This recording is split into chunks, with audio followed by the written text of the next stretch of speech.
planet's on fire. It's a real code red.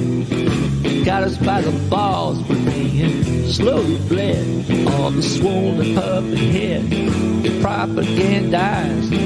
Big chocolate points, flat out lies. A house full of mirrors, it's a lousy reflection. Run hard left, it's a true direction. Democracy's in trouble, this news isn't fake. Everything we fought for is truly at stake. Border to border, coast to coast, it's time to cue the challenge and meet our host. It's a podcast by George. All right, folks, it's showtime.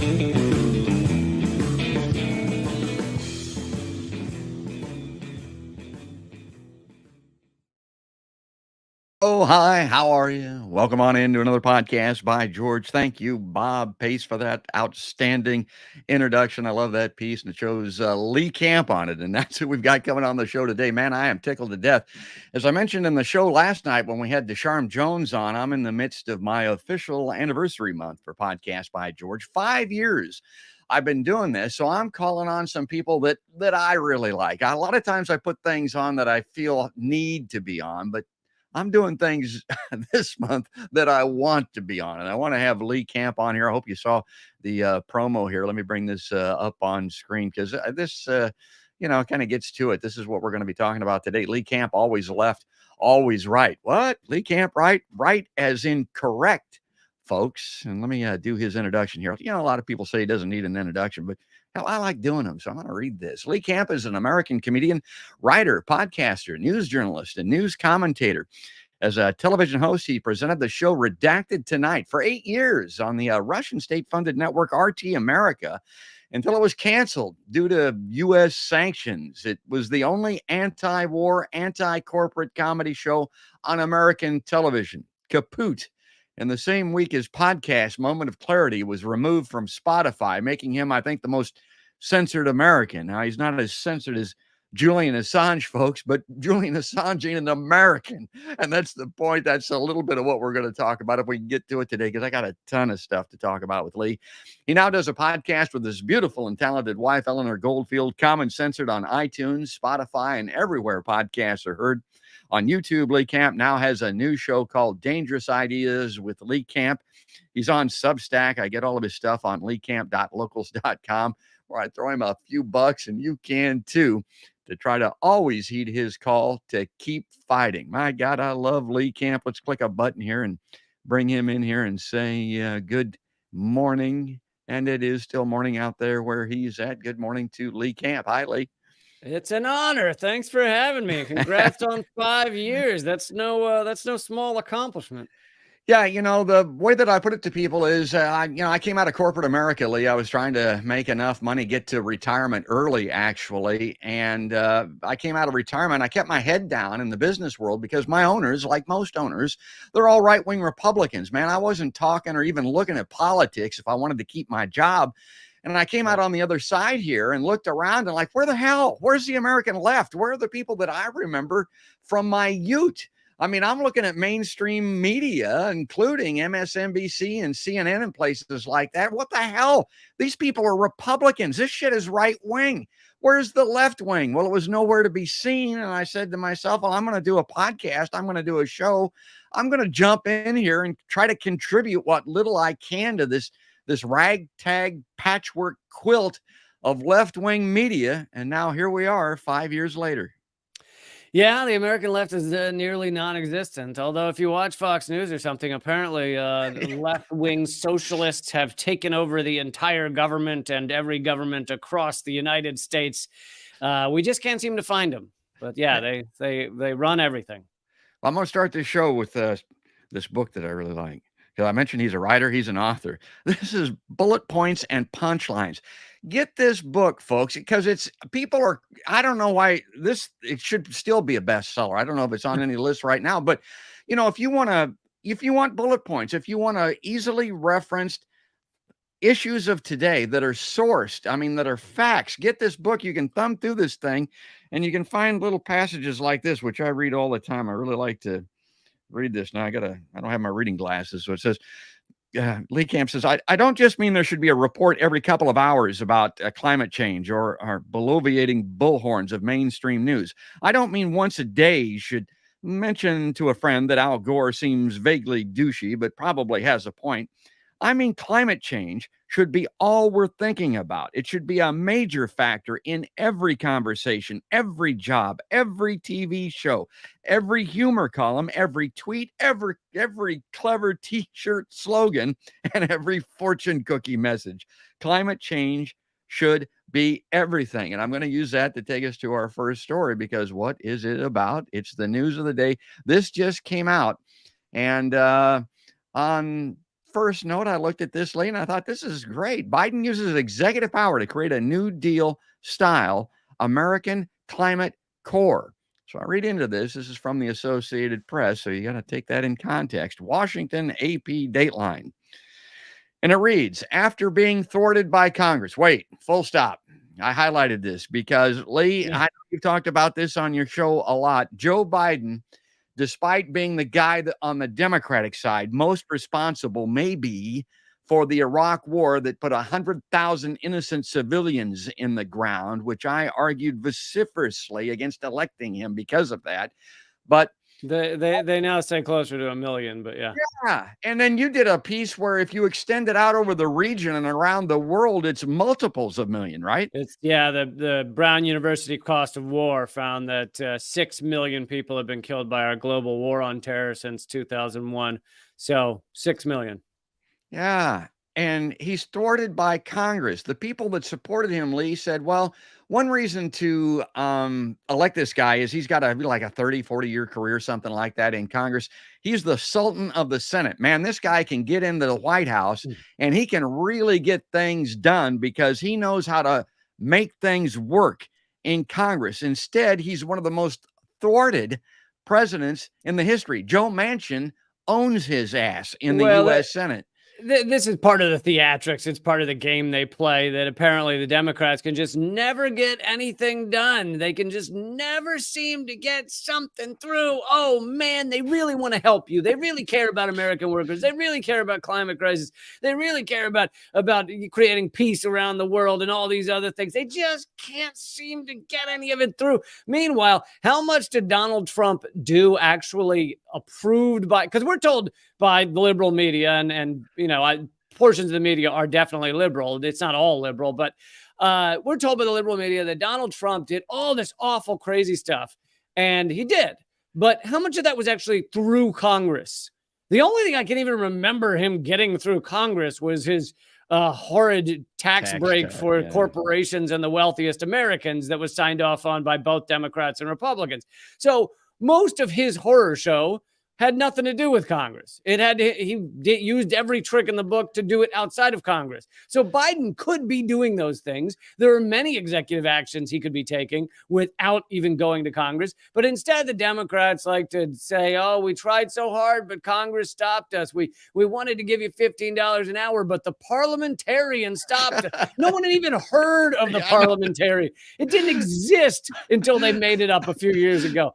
And so this is just ongoing theatrics. Let me read into this because, this thing, I ought to read this paragraph. It says, in an announcement Wednesday, the White House said the program will employ more than 20,000 young adults who will build trails, plant trees, help install solar panels, and do other work to boost the conservation and help prevent catastrophic wildfires. Now, good news, bad news. That really sounds great. This is under executive order, as Lee mentioned. No Biden, no executive order. I mean, this goes away instantly. The Sultan of the Senate wasn't able to get anything done like this through Congress. So that's what happens. The Climate Corps has been proposed in earlier versions of the sweeping climate law approved last year. Again, this is from Associated Press. Now, I talk about every word means something on my show all the time. I'm a journalist by training and background, Lee. I mean, the mainstream media ingrains this thinking in our minds by talking about this sweeping climate law, which compared to what we had, it is. But as Stephen Semler points out, and he's been on my show several times, it's $300 and some billion spread out over 10 years to save us from species extinction. That's what we've been able to allocate for this. Meanwhile, The U.S. military gets $1 trillion annually renewable every year from Congress, but that never gets mentioned. These things are never put into this kind of spending context, Lee. Well, yeah, absolutely. And on top of that, it really is the devil's in the details. What in this quote unquote sweeping climate law is it? Like, how much of it is funneled into the hands of giant corporate entities that, yeah, they might create some solar panels or something, but they're actually giant polluting entities, etc.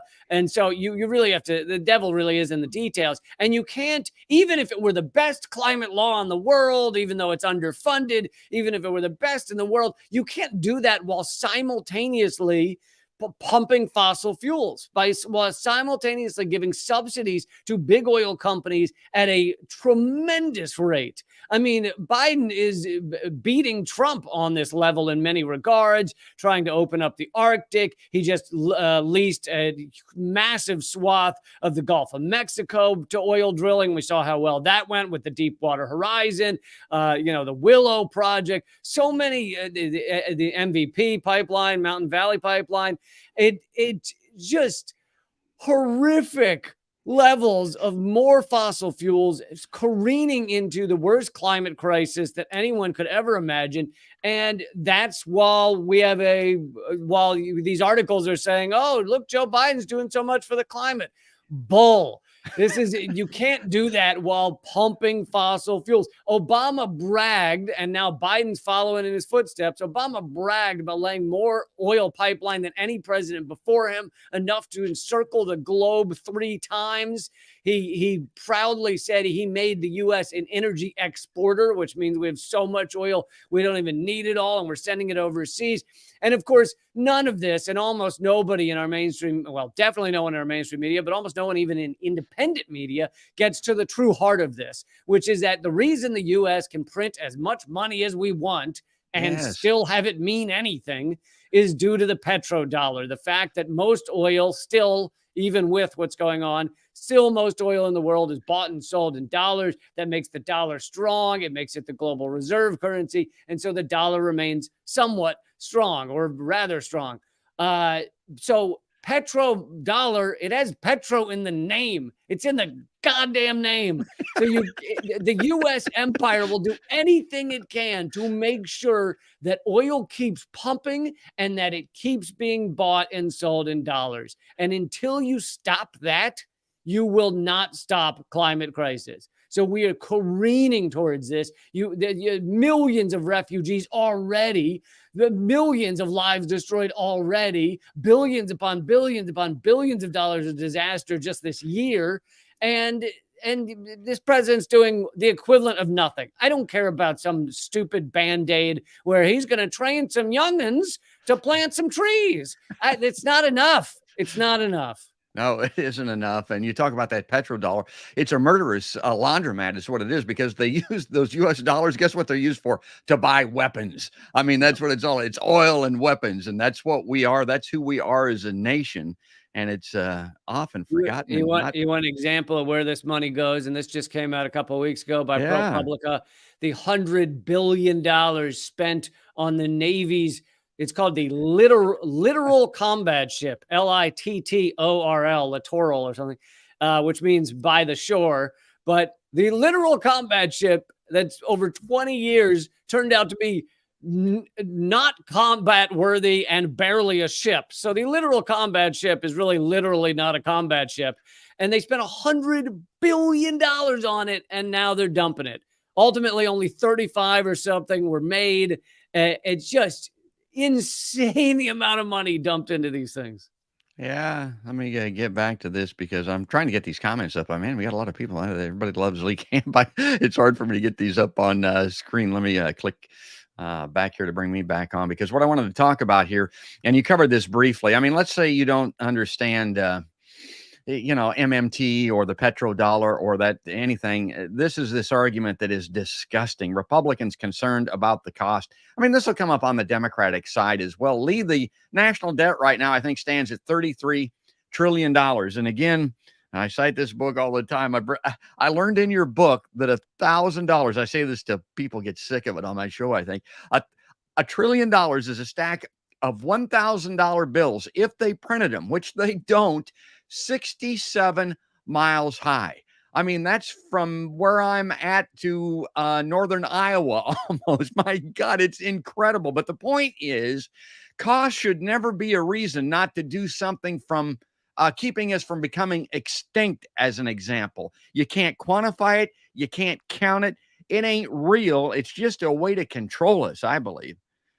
Well, and yeah, the concerns about cost, but they only have concerns about cost when it's to do something that might help the American people, you know, fix our bridges or give people a better Yes. minimum wage or give people housing. Then they have concerns about cost. They don't have concerns about cost when they're talking about military. Like you said, it's over $1 trillion a year if you count the black budget for our military, but also that doesn't even count the 21 trillion, or it's closer to 35 trillion now, of unaccounted for financial adjustments within the Pentagon's books. The Pentagon has audited itself. It takes a year and over 1,000 auditors each time they do it, looking through all of the Pentagon's books. They've been audited 5 times. Every time they've come up with the same result. That result is, we failed our audit. That's it. That's all we learned. And in the last one, when they announced they failed their audit, they also stated that they can't account for 55% of the Pentagon's assets. 55% of their assets, they don't actually know where they are. They don't know their assets from their elbows over there at the Pentagon.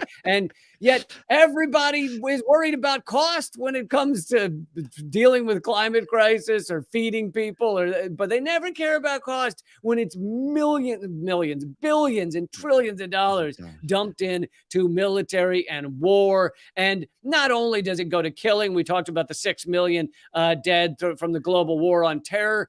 Not only does it go to killing, but it also is a giant money laundering machine. It takes, and I know you and I have just mentioned MMT, but ostensibly it takes taxpayer dollars, money launders them through the Pentagon, and then puts them in the pockets of the richest Americans, contractors, lobbyists, etc. So you take all that $1 trillion, and most of it ends up back in the pockets of the rich, while all of this killing and destruction is happening at the same time. And, you know, we started off talking about climate crisis and got into military, but the military is also, in terms of an organization, not an industry, but an organization, the biggest climate crisis cause organization in the world, the biggest emitter for a single organization in the world.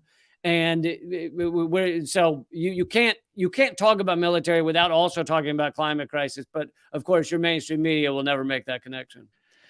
You know, mainstream media, I got to ask you this because we talk about this on my show all the time. Are they too dumb or are they in on it? I think you probably believe, definitely when it comes to the government, they're in on it. Some of the media is pretty dumb, but they appear to be in on it. What about the American people? The fact that we can't seem to see through this, can't seem to understand this, or just don't care. What's your take on that? Well, I go back and forth between yelling at the American people, wake up, and also understanding that the American lives, as the lives of many people around the world, are very difficult. People are working very hard. People are slaving away to try and afford to have a normal life, to have some comfort, to be able to take care of their kids. And so I understand that they're not also spending their hours reading behind the lies of CNN and Fox News and trying to dig deeper. So there's definitely part of that I understand how difficult that can be. I mean, I find it exhausting too, and it's technically my job. So yeah, propaganda works. People are confused by it. In terms of the people that actually work in the mainstream media, I'd say it's a nice, beautiful mix of those who are dumb enough to believe the garbage that they speak and have never looked beyond it with, and this probably goes for the faces you see on TV a lot, those who just know what they're getting paid for. They know what they're supposed to say. They know what will get them kicked off the air. Usually they know what won't, and they work their way up the ranks, saying those lies, spitting out the things that will keep them on CNN or MSNBC or NBC or any of these channels. And you've seen what has happened to those who go rogue, to those who go outside what's allowable. Chris Hedges, who was a colleague of mine and a friend of mine, He Pulitzer Prize winner at New York Times, but when he came out against the Iraq War, they quickly pushed him out. Jesse Ventura was going to be the tent post show of MSNBC, but then the Iraq War starts, and they ask him if he can stop being anti-war, and he says no. And they paid him upwards of $10 million just to get out of his contract, just to kick him to the curb, so they wouldn't have to have a anti-war voice on their network. And you can go down the list for a half an hour, but those are definitely two big ones. Well, here's two others. Ed Schultz. I mean, he was fired because he said, "Yeah, I'm going to cover Bernie." They said, "No, you're not." Yeah. And Phil Donahue in the first Iraq War, he wanted to cover he wanted to put anti-war voices on. Guess what happened to Phil? Not same thing. He's gone also. Yeah, and Ed Schultz is a good example because hugely popular show, but also not. I would barely call him a left winger. He was pro Bernie because he was pro worker, and he was basically a slightly more left wing Democrat. And I'm not saying that as an insult. I think he would have called himself that too if he were around today.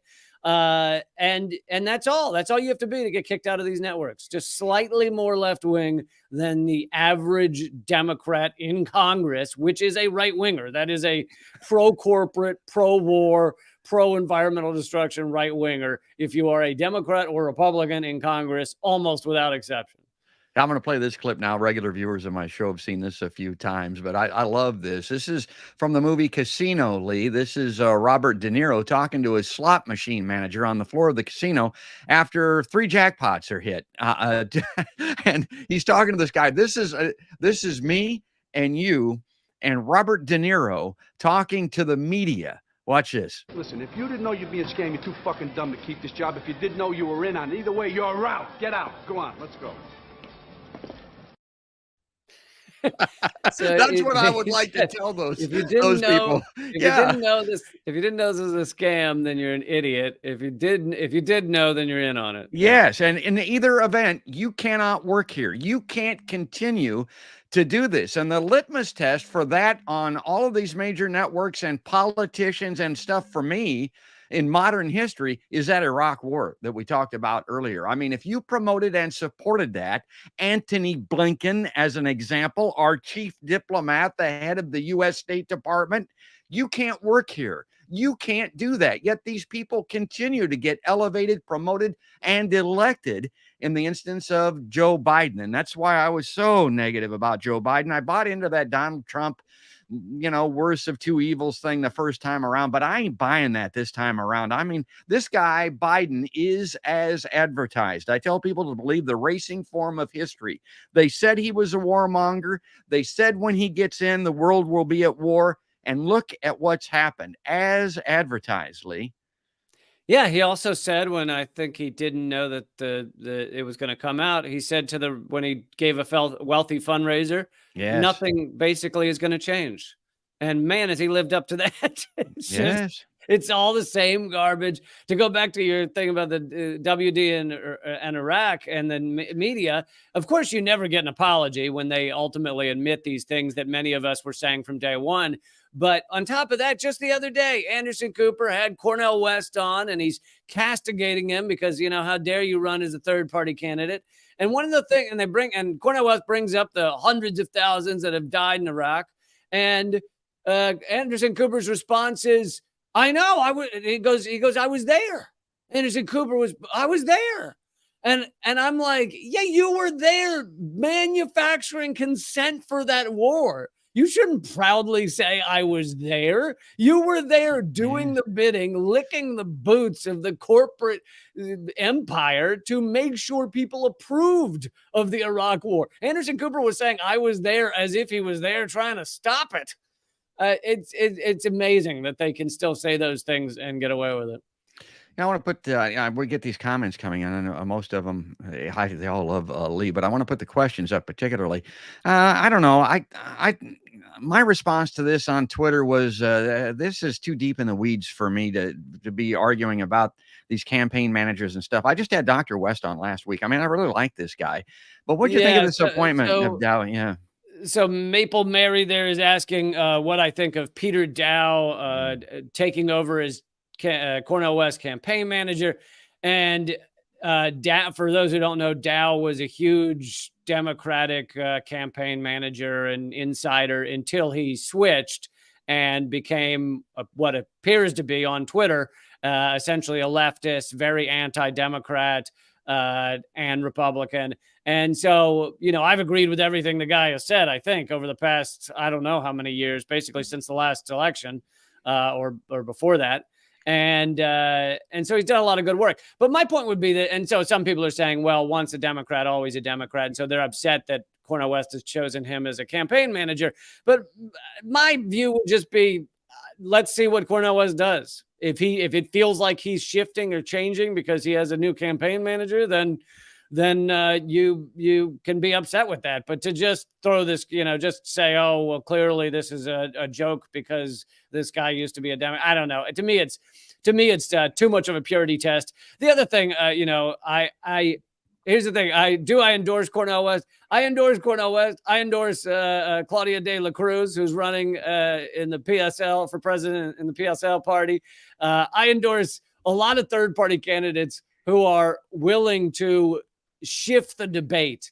It's very unlikely that any of them will win, but I think the goal for me in this electoral shit show theatrics is to expand the debate, expand the talking points, expand what people can think about, expand where that mind is, because we're not going to win this at the ballot box. A lot of these changes, as we're saying with Biden or a Republican, would not happen electorally. This is a bought system, 100%. The massive Princeton study showed that nothing happens through our government unless it aligns with corporate interests. 0% of the time will it happen if the American people want it, and it doesn't align with corporate interests. So this is a bought system.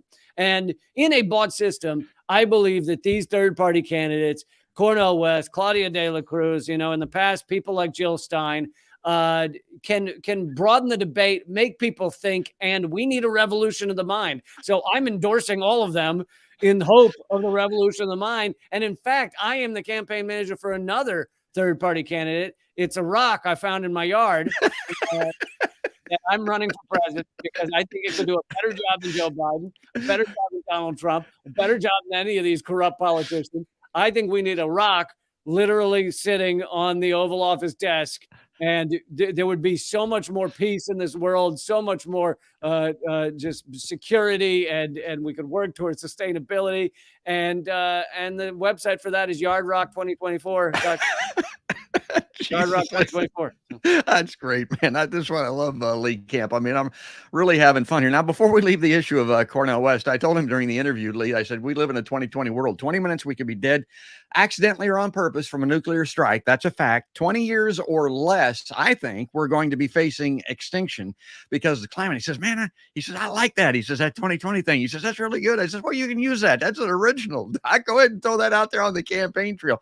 The other thing that I put up to him, I wanted to get your feeling about this, and he didn't warm up to this so much, but I said, just like you delineated, he's not going to win. These third-party candidates aren't going to win, but it's great. We got to get started. I mean, Chris Hedges talks about this all the time. We got to begin. If we hadn't done this back in the 1800s, we still have the Whigs and the Democrats, and we'd still have slavery. I mean, we got to get a third party in here. The third party, the anti-slavery party, back in 1855 or some shit like that.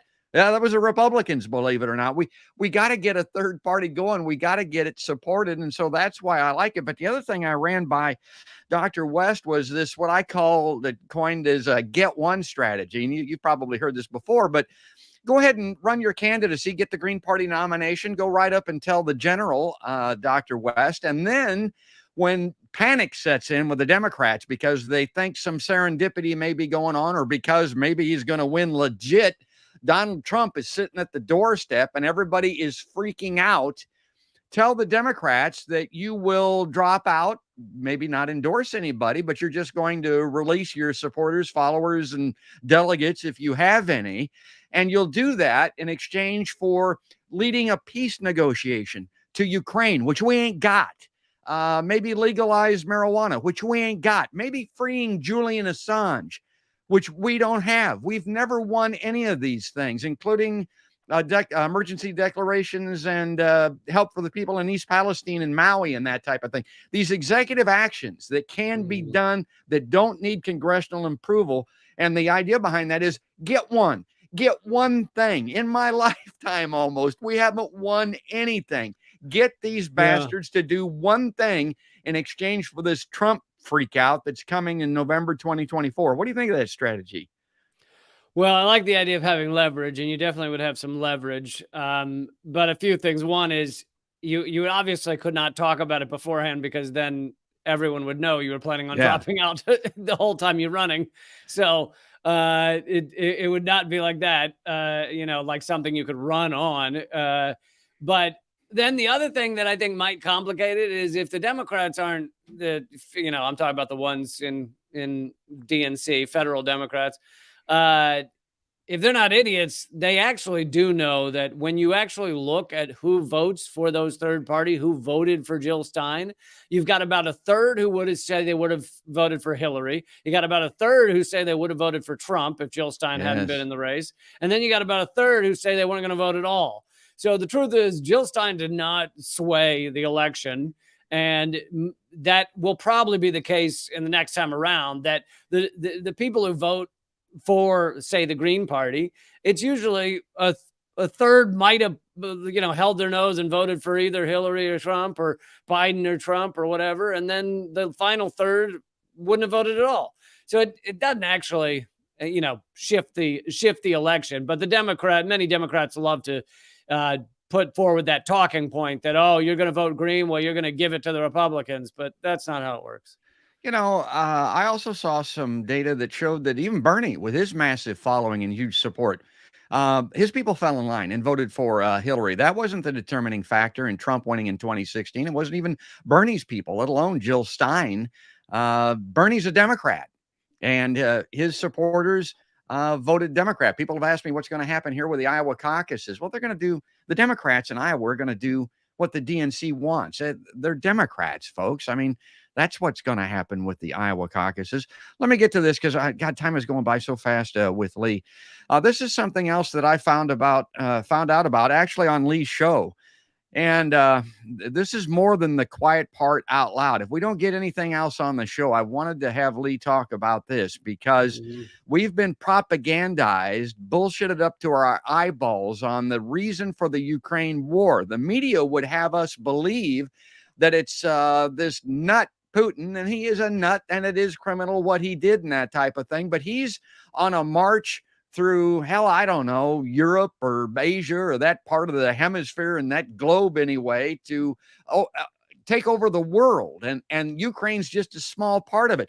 Zelensky's come over to the United States and said that bug-eyed Gomer Adam Schiff stood in the well of Congress in the impeachment hearings and said, we got to fight him over there, or we'll have to fight him here. Well, don't forget Sean Penn.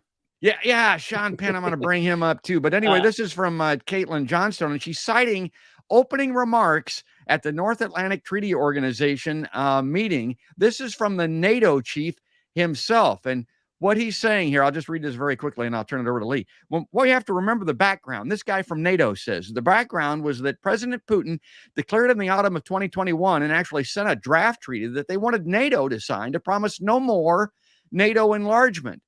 That was what he sent us and was a precondition for not invading Ukraine. Of course, we didn't sign that. The opposite happened. Okay, I'm not going to continue to read this, but that's the point, Lee. Go ahead and explain this. Yeah, this is a huge admission by the head of NATO. And basically, no one in America knows it happened because it's not covered on your mainstream media. Yeah. Jens Stoltenberg, who's the NATO chief, head of NATO, gave a big speech, like you just read part of it, where he said that the real reason, and this goes against all the propaganda that we've been hearing about Ukraine for a year and a half. This goes against Putin's just Hitler and he just wants to steal as many countries as possible and all that stuff that we've been hearing for a year and a half, even though many of us in independent media knew it wasn't the truth. But the NATO chief has just admitted that the real reason Putin invaded Ukraine, and I'm opposed to war, so I'm also opposed to the invasion, but that doesn't mean I don't want to know the truth. And the truth is, as Jens Stoltenberg said, that the reason he invaded Ukraine was to stop NATO expansion. And he sent, not only was it agreed in the Minsk Accords, which were ignored by Ukraine after they were signed, but also he said, as Jens Stoltenberg said just there, Putin sent something saying that he would not invade if NATO would stop expanding and would go back to territory from several years ago. And they, of course, did not sign it. Basically, they said, no, we're going to keep expanding. And Russia has said for many, many years that this was a red line for them, expanding towards Russia. We've surrounded Russia with NATO, which is a military enterprise. And so that is the real reason that, the biggest real reason that he invaded Ukraine. And here is the head of NATO admitting it. This upends all of the propaganda we've heard for a year and a half. And it's just pathetic that people don't even know this is being admitted. Now, why did he admit it? You may find it very odd that he would go against Western propaganda. It's because in that speech, he's trying to brag. He's bragging that Putin wanted NATO to be smaller. And the result of this invasion of Ukraine has been a larger NATO because they've added Sweden and Finland. So this was Jens Stoltenberg bragging. And unfortunately, his brag upends all of the propaganda we've heard for so long. Yeah, he might have been too dumb to even say that, but that's a nice segue into what we've been talking about a little bit here, but it's this next slide, and this is from Lee's show. Everything mainstream media has gotten wrong over the years. Now, we can't cover everything, but everything. Yeah, there's the vial of angel dust or the sarin or whatever Colin Powell was telling us was moving around along with those trucks with the weapons of mass destruction that turned out to be ice cream trucks. These people have been wrong, and not just wrong, but it's resulted in the deaths of millions of people and the blackening of this earth. I mean, we've incinerated the planet, for God's sake. And it brings me to my next point. And Lee brought this up. This guy, Sean Penn. What in the hell? You heard me talk about the patchwork quilt of left-wing media. I mean, Lee and I are having to do this show today to get our voices heard, to get out here. This guy comes in, this warmonger, this nut, Sean Penn, gets a seat on Face the Nation, for God's sake. No Chris Hedges. None of these great voices. Lee Camp could be on here. John Pilger could be on here. All of these great Pulitzer Prize winning, Emmy nominated, Abby Martin type people could represent a left wing point of view on these Sunday morning talk shows. They never get on, Lee, but Sean Penn does. What do you make of that? Yeah, you asked earlier about whether these people are just dumb enough to believe this crap or they are part of the lies. I think Sean Penn is just this stupid. I mean, it is a breathtaking level of ignorance that he has. He honestly believes that creating endless war is peace. He is supporting this Orwellian stance that if we just keep bombing and if we send cluster bombs, which are banned in 100 countries, if we send those to Nazis in Ukraine, then everything will be fine. And by the way, the New York Times even did an article about how many Ukrainian soldiers have swastikas, etc., on their uniforms because there is a heavy Nazi element over there. And Sean Penn is just endorsing all of this, acting like he's trying to save the world. And it's amazing how dumb he is. I remember several years ago after Hillary lost. And of course, in his mind, if Hillary had won, then everything would be great in the world.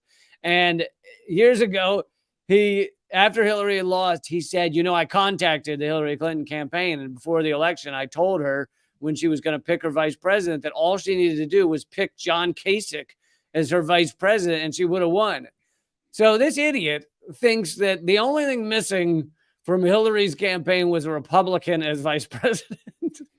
I mean, he's just so dumb. It's just unbelievable. It honestly is the privilege of a mediocre white man who's been rich since his teenage years and is so disconnected from the real world that he has no idea what's happening.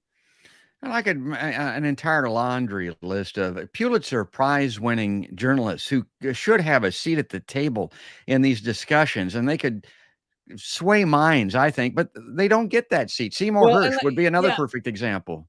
yeah, and let me just add, when you say, we don't get me or Abby Martin or Chris Hedges or any of these people get on Face the Nation or the other Nobody's biggest talk watching shows. anyway. Not not only do we not get on there, but you and I haven't in this interview gotten into the aggressive online censorship against those of us speaking about these issues. I mean, I obviously have lost my TV show, and in the same week when the TV show was shut down, they banned my YouTube channel around the globe. It's still banned today. They banned my podcast from Spotify, but I've renamed it, so it's back up. It's called The Lee Camp Show on Spotify.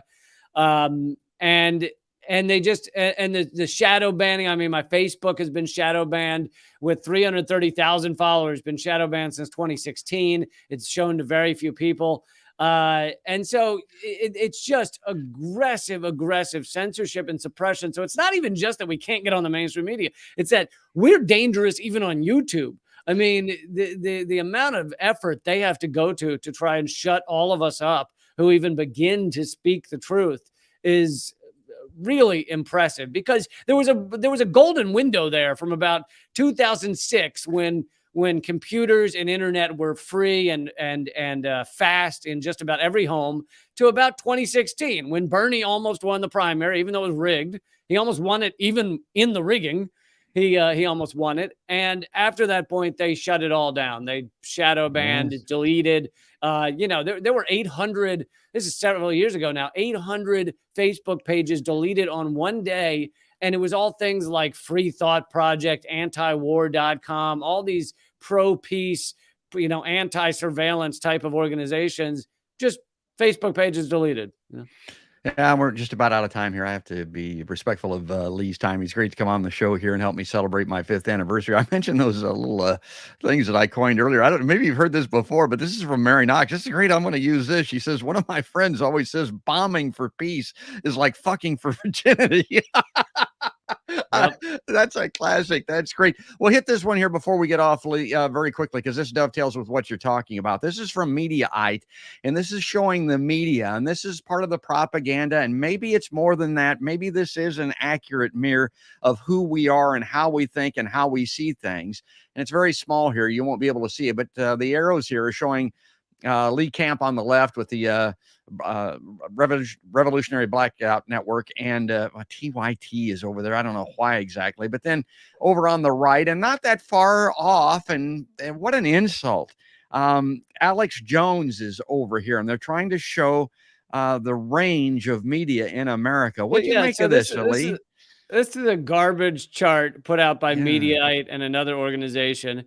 And it's almost exclusively corporate media they have on this chart, except for me and a couple others. But it's trying to show, first of all, whether you're right or left wing. And so it puts me on the left. That part I agree with. I don't know why Revolutionary Blackout Network, they do good stuff, but I don't know why they're more left wing than me. I certainly don't know why Young Turks is more left wing. But the real problematic thing is not the right left thing. It's the reliable unreliable. So the lower on the chart you are, the more unreliable and fake news you are.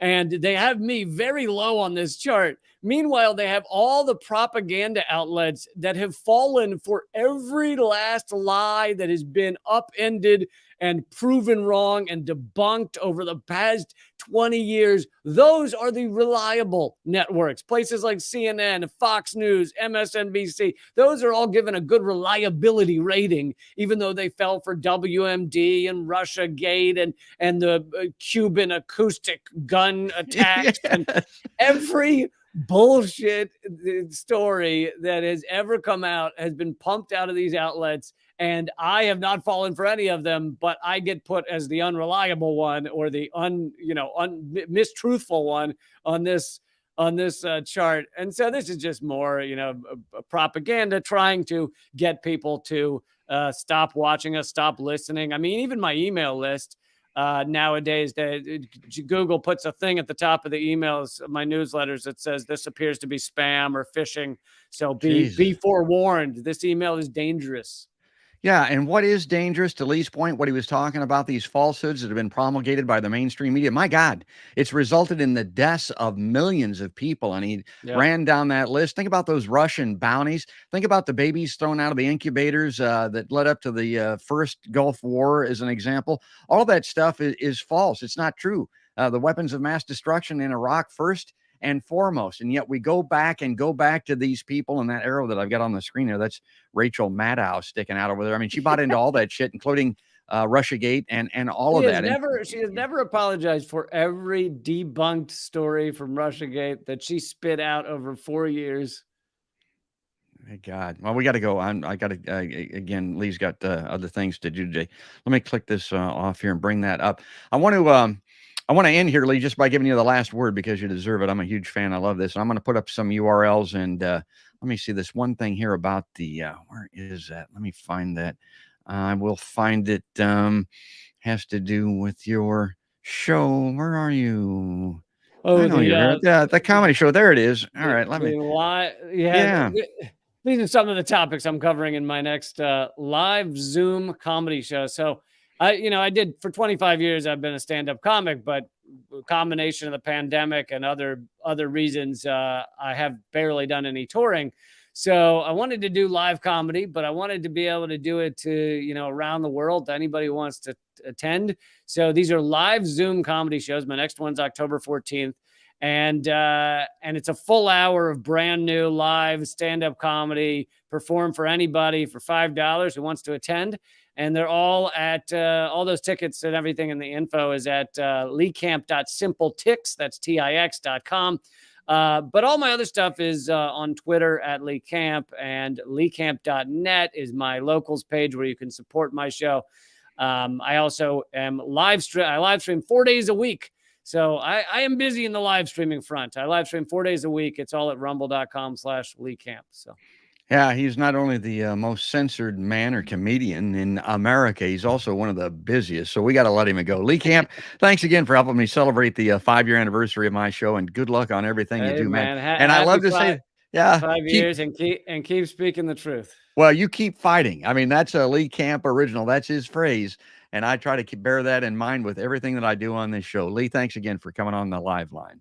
Thank you, George. Yeah, and he's on his way, folks. He's got to get going. So I want to close this out just by saying, if you like seeing Lee Camp on my show when I can get him on, and I'd love to get Eleanor Goldfield on, and this album of hers, I got this over here. I wanted to show that during the show. I didn't get it on. God, this is great. Eleanor Goldfield, what a talent. My God, this record is wonderful. My wife and I invested in that. I play the digital downloads on my phone when I'm out moving around. I listen to that more than I do the album because I don't want to scratch it up, but it is great. You can find Eleanor online as well. But if you like Podcast by George, you like this show, go to podcastbygeorge.com. If you haven't already subscribed, you can sign up for the live streams for Facebook and YouTube there. And that's where it's easiest done. And it's all free. And then you can also sign up for the audio only podcast. Those are, like iTunes, Spotify, iHeartRadio app, and even Amazon Music. All of those places are at podcastbygeorge.com. But that's going to do it. That's going to wrap it up. That's all there is.